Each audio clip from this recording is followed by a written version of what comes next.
And we're back.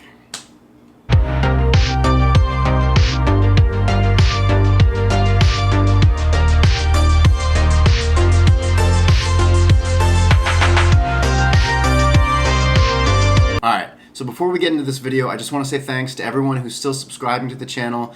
Been super supportive on Instagram and Twitter and my Facebook as well. It's been, I don't know, like a year? Maybe, since I put out a video? I don't know if it's been that long, but it's been a minute. I've had a lot of stuff going on over the last year, just a ton of transition, moving and restructuring how I do my business and things like that. So thank you to everyone who's been so cool and so supportive. I'm super excited about being back and being able to make more content really consistently now, which I'm about to do. On that same note, now would be a great time to hit that subscribe button, hit the like button, hit the notification bell so you can stay up to date on all the new videos I'm going to be putting out. You can also follow me on Instagram at InstagramBaker or Twitter at GrahamBaker. Alright, so this video is all about footwork. What we're going to do is go over a few very simple drills you can learn and practice at home with nothing but a few feet of space around you and some tape.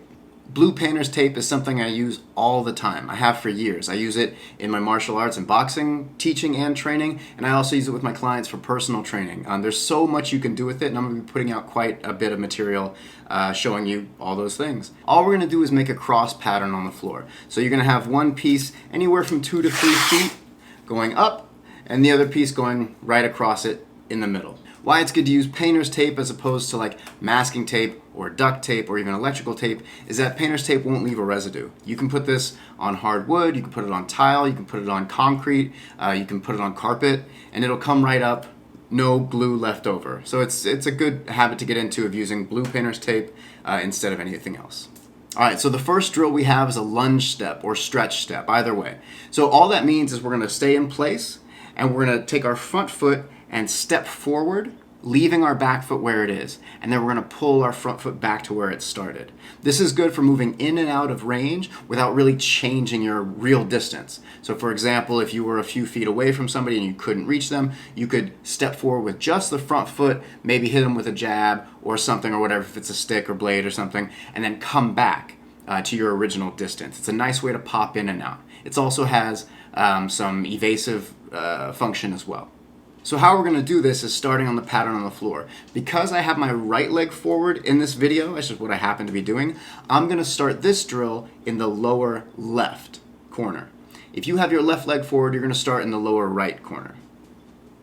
So all we're going to do is take that front foot and I'm going to do two things. I'm going to either step forward into the top left or forward into the top right.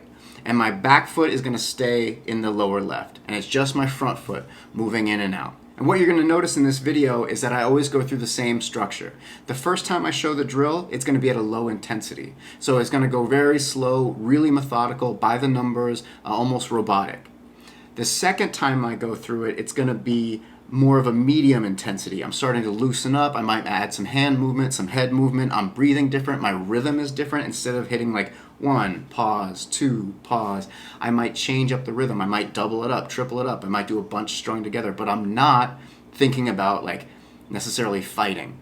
And then the third time I do it is when I'm going to work on a more higher intensity. I'm going to try to be a little more explosive, think more in terms of how I would be using this for real if I were to use it, whether that's in sparring or combat sports or anything else. So it's always those three structures, and that's a good habit to get into to practice anything. You can warm up with a really robotic, remind your body of what you want it to do, and then start to loosen up with the second round, and then the third round really open up. That gives your brain a chance to remember what you're asking it to do, and then it gives your body a chance to warm up to the movement. In weightlifting, for example, if you're going to bench press, 500, 800, 10,000 pounds, whatever, you don't start with the heaviest weight. You start with the bar or 100 pounds or, You incrementally step up till you get to that higher level. And that's a good way, like I said, not only are you going to help your body perform better, but you're going to save yourself from injury too. We're also going to do a rear lunge or a rear stretch step. So in that case, because I have my right leg forward, I'm going to start in the upper right, and my rear leg is either going to go to the lower right or the lower left. Okay, if you have your left leg forward, you'll be in the upper left, and your rear leg will either go to the lower left or the lower right. Does that make sense? You'll see it in the video. All right, let's give it a shot.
the next one we're going to do is a short range shuffle.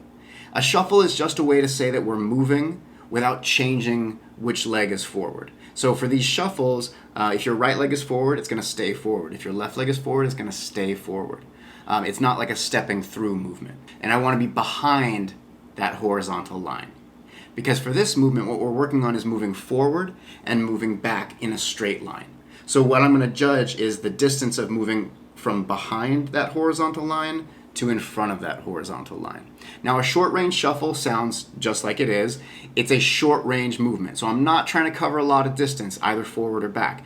So for that, I'm going to follow a very simple rule. Whatever direction I want to go, that foot moves first. If I want to move forward, my front leg moves first. If I want to move back, my back leg moves first. If I want to move right, my right leg moves first, left leg moves first, okay? And for a shuffle, whatever amount one foot moves, the other foot moves that amount too. If I step forward with my right foot 6 inches, 8 inches, 12 inches, my back foot is going to move 6 inches, 8 inches, 12 inches. We keep our hands up, just moving straight forward and back on a straight line. Let's give it a shot.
So now it's a side step. A side step is the exact same thing as a shuffle, but we're gonna move left and right instead of forward and back. So in this case, I'm still following that same rule. Whichever direction I wanna go, that foot moves first. So if I'm in my right fighting stance, my right lead, I step over with my right, and then my left comes with me. Then when I want to move to my left, I step over with my left, and my right foot goes with me. And in this time, I'm trying to cross that center line, the line that's going forward and back. I'm trying to move to one side of it, and then to the other side of it. If your left leg is forward, it's the exact same thing. Left and right are always left and right. It doesn't matter which foot you have forward.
this next move is more circular in motion. Instead of moving forward and back, left and right, we're going to try to work in a circle now. So our back leg is going to move behind us a quarter turn at a time. So if I'm facing the front wall, when I swing my back leg behind me, now I'm facing the left wall, and then the rear wall, and then the right wall, and then back to the center. And the front leg is just going to sit in the center of that cross pattern on the floor. We shouldn't be lifting our foot off the ground in this. We're going to let it glide across the floor. So you should hear like a shh, shh, shh in your movements. And that's going to be true for pretty much everything we're doing here. We're not doing any kind of jumping right now.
Okay, so we just did our pivot out, and now we're going to do our pivot in.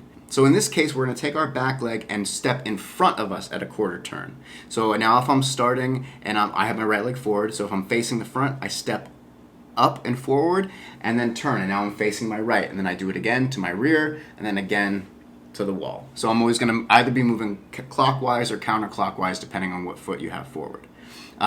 As you're doing this, it'll feel a little more awkward. The rear pivot or the pivot out is usually easier, and the pivot in can be a little more clumsy, and that's okay. You just take your time. You are going to pick up your foot slightly, maybe as you start doing this, and then gradually you'll let it kind of rest and glide a little more.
All right, so that pivot out works really well, with the exception of if somebody is running forward and you keep that front foot planted and just spin your back leg, it really doesn't get you out of the way. Your head is still aligned and the rest of your body is basically still in the same place too. So how we're going to make this a little more functional is add half of a side step. So right before we do our pivot out, we're going to take our front leg and side step. This takes us off center line, then allows us to create angle, which is a really useful tool. It's not always the tool. Sometimes you can stay right in place and just pivot and then do whatever move. It's really just dependent on where you are, where your opponent is, and what you're actually trying to do, what the goal is.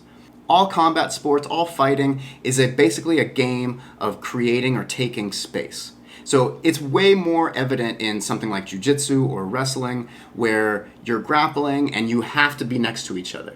In striking, it's not thought of so much because it's a little more explosive dynamic. There's constantly like big spaces in between, and then you come close and then you separate. But even in there, it's still, you're trying to take or create space. When you punch somebody, you're taking their space. When you kick somebody, you're taking their space. When you're evading, you're creating space and creating angles, so then you can again move forward, close the gap, and take that space again.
Okay, so lastly we have the lunge step or stretch step and then pivot in. So in this case, we're going to take that front leg, step over that horizontal line, then take our back leg and swing it in front of us.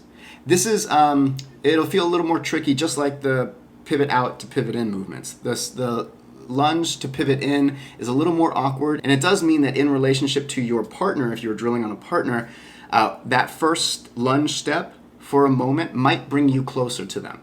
So it's just one of those things you get comfortable with and you learn when and where to use it, but it's invaluable. You need to be able to go every direction. So we're going to step up and over that horizontal line, then around with that pivot.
And that's it. There's a really simple way to work your footwork well at home. If you're brand new to this is a great place to start. You should always start with footwork. The hands and kicks are irrelevant if your feet suck. So you have to start with footwork, and you have to get good at footwork as you're incorporating the striking in too. Perhaps you can incorporate your own footwork drills from your systems with the tape. There are other patterns to make on the floor, but this is a great place to start. It is very kind of simple and absolute before you get to the more wacky abstract stuff. This is a really good place to start.